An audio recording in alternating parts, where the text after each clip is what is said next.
নমস্কার সুপ্রিয় দর্শক, আপনারা সব কেমন আছেন? আশা করি ভালো আছেন। সকাল থেকে রোদ ঝলমলে আকাশ, বৃষ্টির দেখা খুব একটা মেলেনি। আবহাওয়া দপ্তর বলছে নতুন সপ্তাহের মাঝামাঝি থেকে ফের বাংলায় ঢুকবে মৌসুম অক্ষরেখা, আর তখন থেকেই ফের ঘুরবে খেলা। মৌসুমী অক্ষরেখার সঙ্গে ফের আবারও এক দফায় প্রচুর জলীয় বাষ্প ঢুকবে রাজ্যে।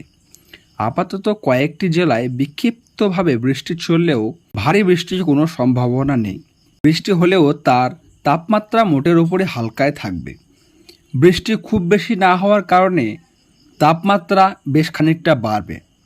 জলীয় বাষ্প ঢোকার কারণে বাড়তে পারে আর্দ্রতাজনিত অস্বস্তি। সোমবার ও মঙ্গলবার বজ্রবিদ্যুৎ সহ হালকা বৃষ্টির সম্ভাবনা থাকছে দক্ষিণবঙ্গের জেলাগুলিতে।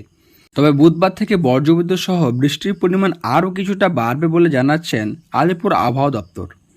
অন্যান্য জেলায় পাশাপাশি আগামী কয়েকদিন মাঝে মাঝে রোদ উঠলেও কলকাতা মূলত আংশিকভাবে মেঘলায় থাকবে।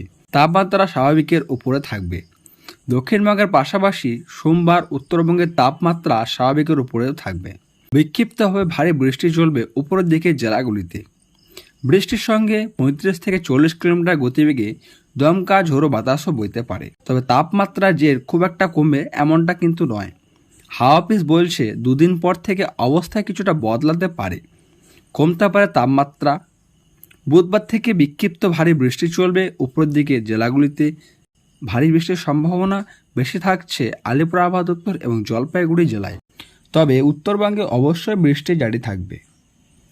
দার্জিলিং, কালিম্পং এবং কোচবিহারে রবিবার ও সোমবার ঝড় বৃষ্টির হলুদ সতর্কতা জারি করা রয়েছে।